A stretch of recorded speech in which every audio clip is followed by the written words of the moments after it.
کا ایمان ہے، میں تو محمد مصطفیٰ کے اہل بیت کے ایمان کی بات کر رہا ہوں جو پاک پیغمبر کے ساتھ آئے، جنہوں نے جادوگروں نے حضرت موسیٰ کا کلمہ پڑھا، وہ چند منٹ حضرت موسیٰ کی صحبت میں رہے اور اتنے پختہ ہو گئے، اتنے طاقتور ہو گئے، دنیا کی سپر طاقت سے لڑنے کے لیے تیار ہو گئے، لیکن حضرت ہارون اور حضرت موسیٰ کے صحابہ جان دینے کو تیار ہو گئے، ایمان دینے کو تیار نہیں ہوئے، جان دینے کو تیار ہو گئے، ہٹنے اور پھرنے کے لیے تیار نہیں ہوئے۔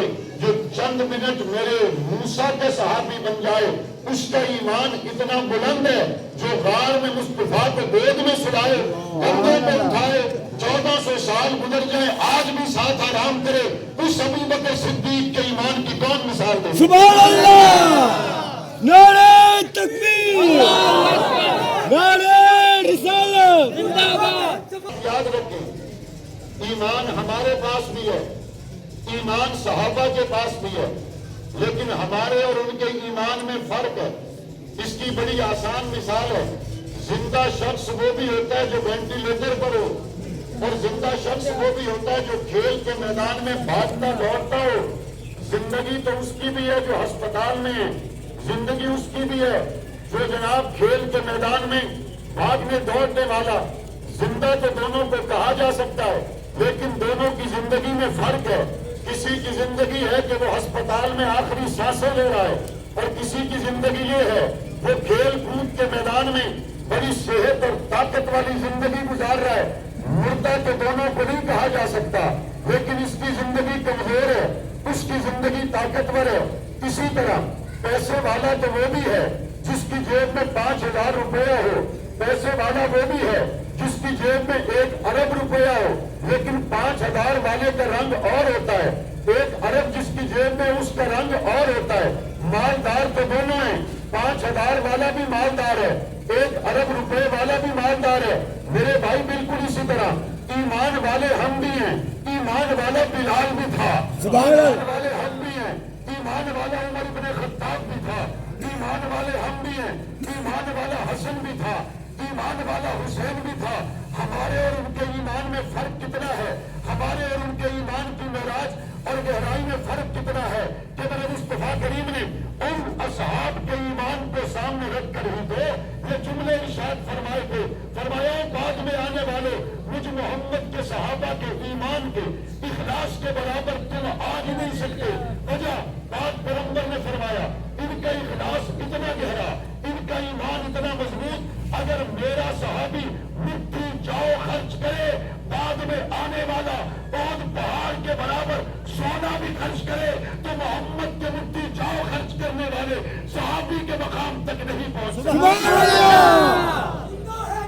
زندہ ہے، زندہ ہے۔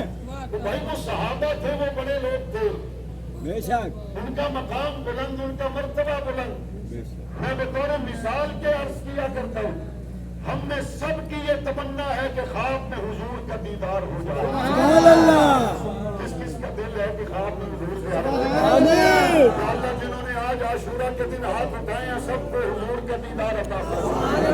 جنہوں نے عاشورہ کے دن میں پاک پیغمبر کی محبت میں آج قبولیت کے دن میں ہاتھ اٹھائیں، اللہ سب کو کملی والے کی زیارت نصیب کرے، کملی والے مصطفیٰ کی قیامت کے دن شفاعت نصیب کرے۔ اب دعا تو سب نے کی، لیکن زیارت کسی کو ہوئی کسی کو نہ ہوئی۔ صحابہ اتنے بڑے مسلمان ہیں، وہ رات کو خواب میں نہیں صبح فجر کی نماز میں مصطفیٰ کی زیارت بے شک، ان سے بڑا مسلمان کون ہے جنہوں نے جاگتی آنکھوں سے پیغمبر کا دیدار کیا؟ سبحان اللہ، مصطفیٰ کا دیدار کیا۔ سبحان اللہ۔ ایمان کو بڑھانا، ایمان کو مضبوط کرنا ضروری ہے۔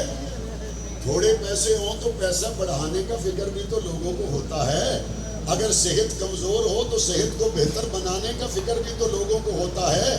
اگر کسی کو نزلہ زکام ہو جائے وہ زیادہ دیر تک اس کو اپنے پاس ٹھہرنے نہیں دیتا، بخار ہو جائے تو علاج معالجہ کر کے اپنی ڈیلی روٹین کو سیٹ کرنے کی کوشش کرتا ہے۔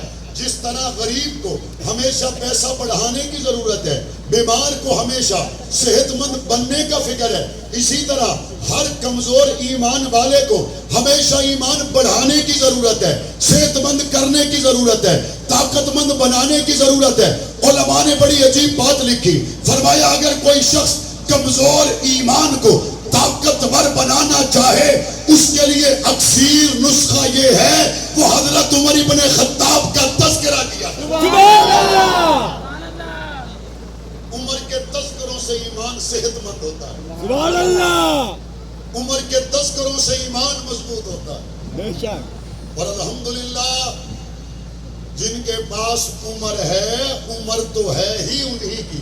سبحان اللہ بھائی جس کے پاس عمر نہیں اس کی کاہے کی عمر ہے؟ بے شک عمر تو اسی کی ہے جس کے پاس عمر ہے، اور عمر وہ ہے جس کو پاک پیغمبر صلی اللہ علیہ وسلم نے مانگا سارے مرید ہیں مصطفیٰ کے، عمر مراد ہے مصطفیٰ کے۔ سبحان اللہ ہر کسی کو عزت ملی اسلام کی وجہ سے، بے شک لیکن اسلام کو عزت ملی عمر ابن خطاب کی وجہ سے۔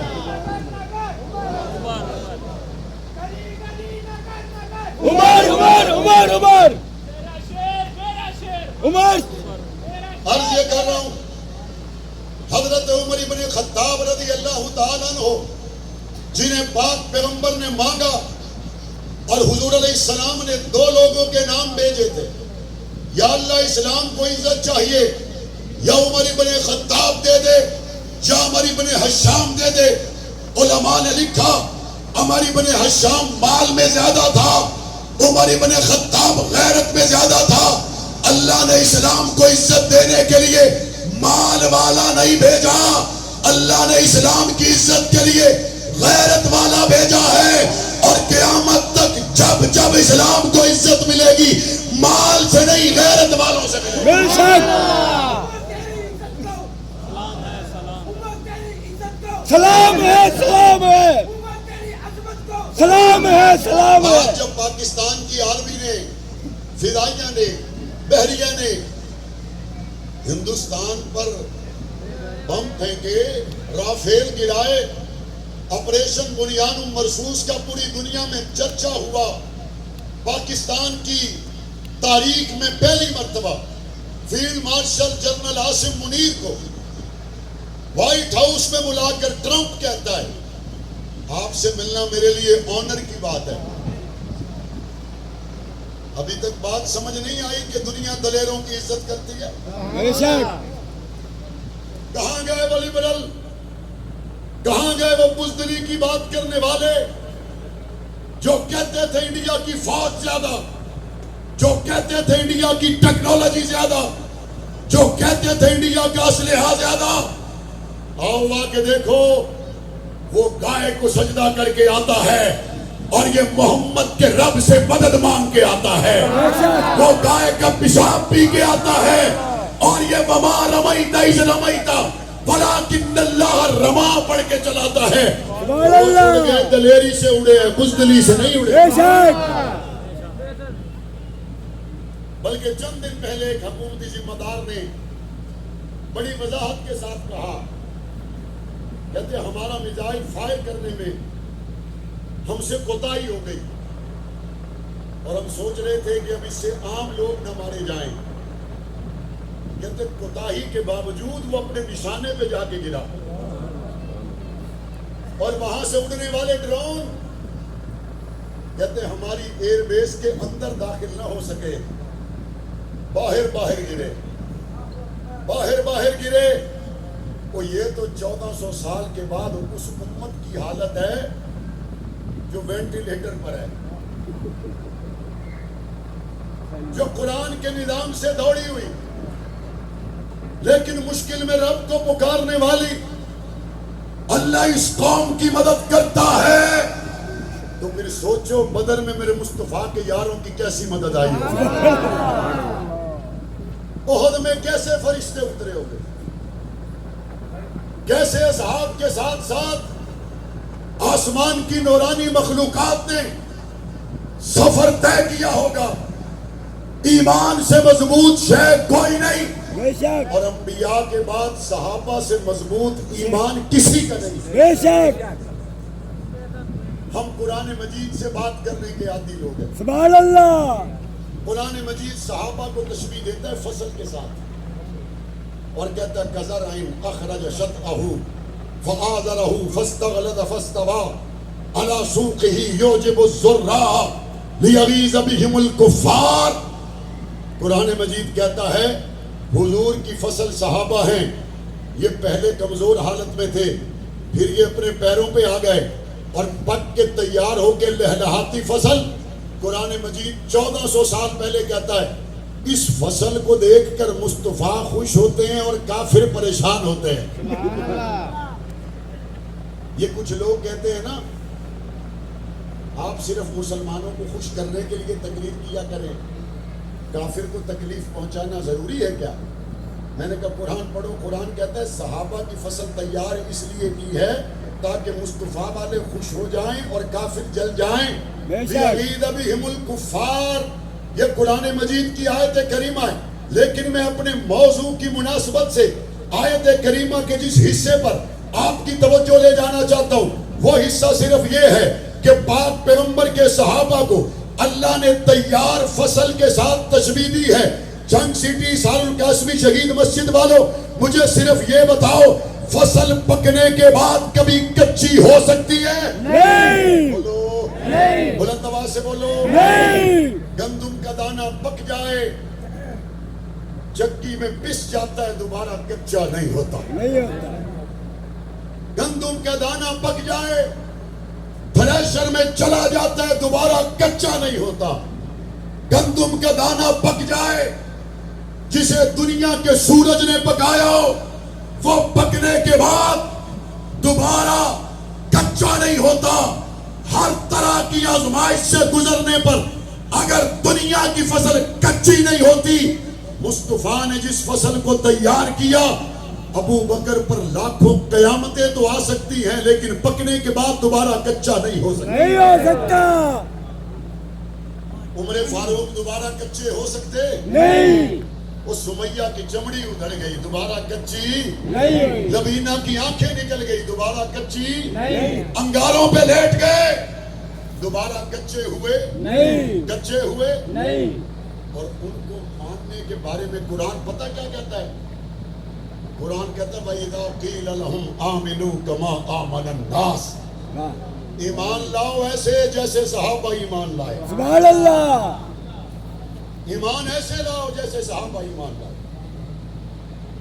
یہاں پہ اگر کوئی شخص میرے مخالف کیمپ میں بیٹھا ہو تو شام نو آ کے مینو آ کے ووٹ میں تو سانو دتا ہے کہ میں انہوں آکھنا جناب تھوڑا آکھن ہو گیا لیکن سارا دن جی بدے رہے ہو سانو جی میں پتا کوئی نہیں.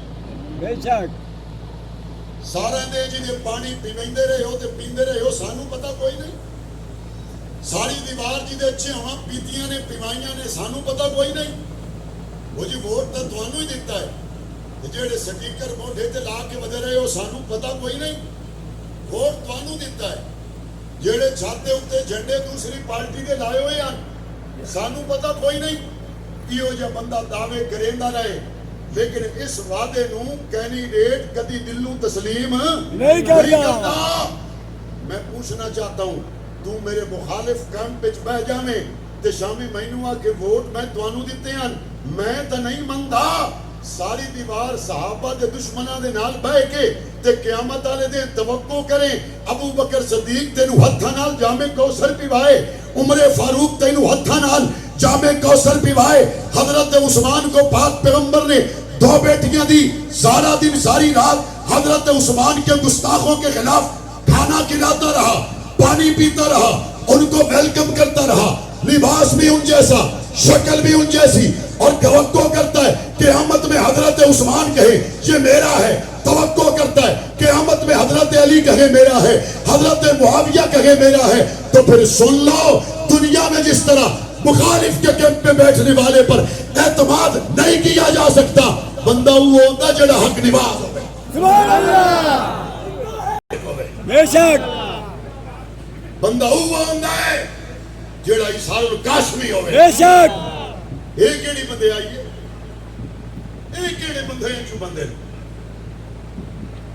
نہیں جی نال اساں تواڈے آئے نال تواڈے آئے بھئی ہم نے کب کہا ہمارے ساتھ آؤ ہم نے تو یہ کہا ابو بکر کے وفادار بن جاؤ بے شک ہم نے کب کہا ہمارے ساتھ آؤ ہم نے کہا عمر کی نمک حلالی کرو نمک حرامی نہ کرو بے شک ہم نہیں کہتے ہمارے ساتھ آؤ ہم کہتے ہیں حضور کے اہل بیت کے ساتھ آؤ بے شک حضور کے اصحاب کے ساتھ آؤ اے رگے بگے کر کے ٹرن والے بندے رگے بگے کر کے ٹرن والے بندے تے 45 گولیاں سینے چ کھامن والے بندے جے قیامت والے دن ہکو پنڈے دے وچ تلن مڑ یزید کے نوا دین تے حسین کے نوا دین سبحان اللہ مڑ حسینیت کیڑی شے ہوندی تے یزیدیت کیڑی شے ہوندی یہ رگے بگے کا نام نہیں ہے 10 محرم کو حضرت حسین کا جام شہادت نوش کرنا اس بات کی دلیل ہے کہ میں یہ جڑی گل رڑے تھے بے شک اس لیے میں آپ سے کھل کر یہ بات کہنا چاہتا ہوں سبحان اللہ مشرف بھی دنیا میں نہیں رہا رہے اعظم طارق بھی نہیں بے شک رہی بے نظیر بھی نہیں اور رہا میر ظفر اللہ خان جمالی بھی نہیں لیکن فرق جانتے ہو سنو فرق سنو سبحان اللہ فرق سنو اثار القاسمی شہید مسجد میں اثار القاسمی کے جانشین کا انتخاب سنو علامہ اعظم طارق نے ووٹ دیا میر ظفر اللہ جمالی کو سبحان اللہ وہ وزیر اعظم بن گیا واہ میں یہ کہنے میں حق بجانب ہوں میر ظفر اللہ جمالی کو وزیر اعظم بنانے والے آپ لوگ تھے آپ نے مولانا اعظم طارق کو اسمبلی میں بھیجا اور مولانا اعظم طارق نے ایک ووٹ دیا میر ظفر اللہ جمالی وزیر اعظم بنا جنگ والوں اپنی جگہ کو پہچانو اپنی قدر کو پہچانو اعظم طارق جیل میں تھا 10,000 کی لیڈ سے تم نے جتایا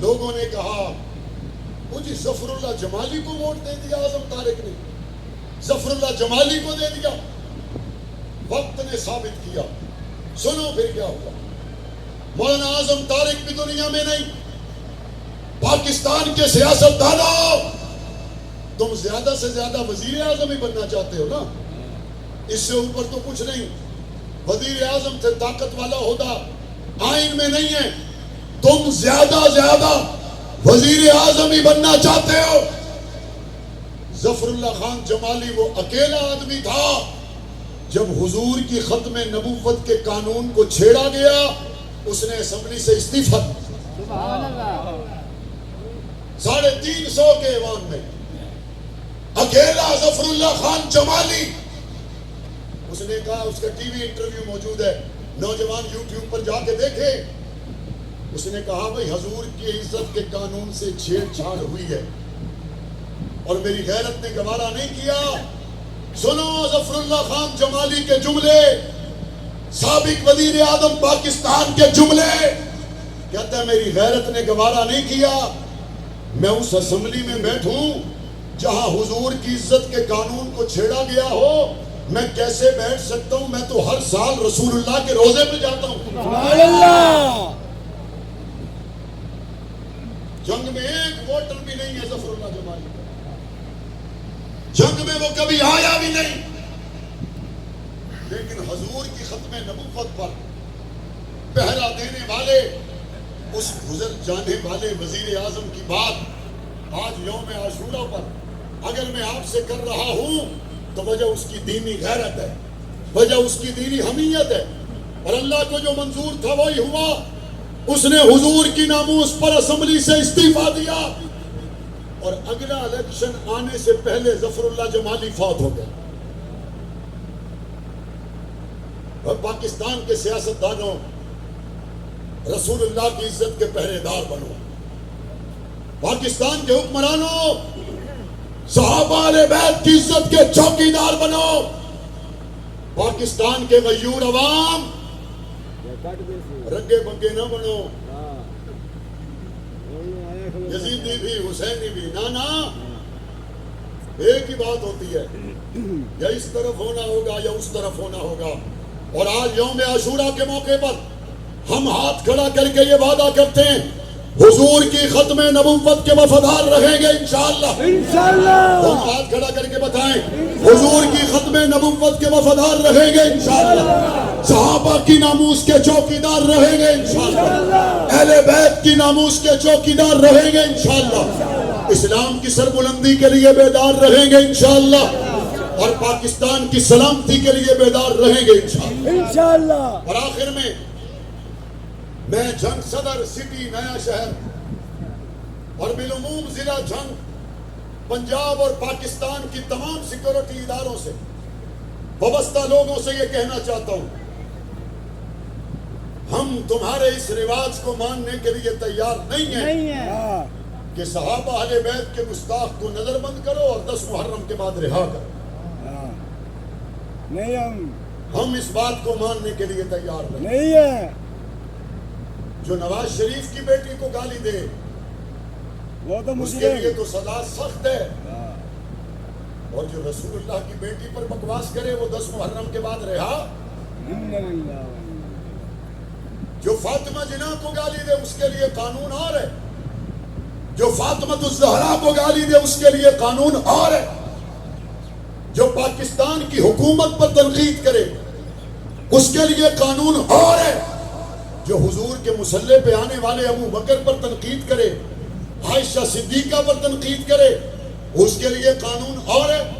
ہم یہ مطالبہ کرتے ہیں، جنگ سمیت پورے پاکستان میں جن گستاخان صحابہ و اہل بیت کو گرفتار کیا گیا ہے ان تمام پر دہشت گردی کی FIRs ہونی چاہیے، ہونی چاہیے نہیں ہونی چاہیے۔ پاکستان میں صحابہ کے گستاخ سے بڑا کوئی دہشت گرد نہیں، بے شک پاکستان میں اہل بیت کے گستاخ سے بڑا کوئی دہشت گرد نہیں۔ کوئی وجہ نہیں۔ کیا ہے؟ گولی چلانے والا ایک آدمی کی جان لیتا ہے، گالی نکالنے والا پاکستان کے 22 کروڑ مسلمانوں کے دلوں کو چھلنی کرتا ہے۔ بے شک اہل بیت کو گالی دینے والا دہشت گرد ہے یا نہیں ہے؟ ہے، سب سے بڑا دہشت گرد ہے یا نہیں ہے؟ بے شک مرتد زندیق بے ایمان کافر ہے یا نہیں ہے؟ ہے، اصحاب محمد پہ گالی بکنے والا لعین گستاخ بے ایمان ہے یا نہیں ہے؟ اور ایسے دہشت گردوں کے خلاف دہشت گردی کی دفعات کے تحت مقدمے ہونے چاہیے نہیں ہونے چاہیے؟ ہونے چاہیے۔ اگلی بات، اگر کوئی انڈیا کا سہولت کار پاکستان میں نظر آئے اس کے لیے کوئی رعایت نہیں ہے، کوئی رعایت نہیں ہے، بھائی سب بولے کوئی رعایت نہیں ہے، اگر پاکستان دشمن ملک کا کوئی سہولت کار پاکستان میں نظر آئے اس کے لیے کوئی رعایت نہیں ہے، مصطفیٰ کے پہلو میں آرام کرنے والے ابو بکر و عمر کے گستاخوں کے سہولت کاروں کے لیے بھی کوئی رعایت نہیں ہے، بالکل نہیں ہے، کاروں کے لیے کوئی رعایت نہیں ہے۔ اس لیے یہ بات بڑی صاف ہے، دو ٹوک ہے، ہم پاکستان کے دشمنوں کو پاکستان میں گوارا نہیں کرتے اور اسلام کے دشمنوں کے خلاف غداری کے مقدمات چلانا ہوں گے، بے شک اصحاب و اہل بیت کے گستاخ کے خلاف غداری کے مقدمات چلانا ہوں گے، اور انشاءاللہ پاکستان کو فرقہ وارانہ فسادات سے محفوظ بنانے کے لیے گستاخوں کے خلاف ہم سزائے موت کا قانون بنوائیں گے انشاءاللہ۔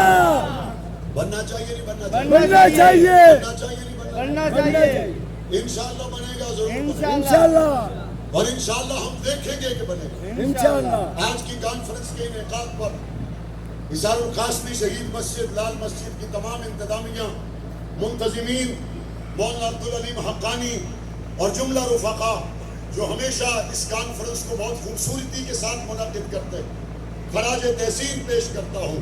انشاءاللہ ثم انشاءاللہ یہ گلشن یوں ہی مہکتا رہے گا انشاءاللہ۔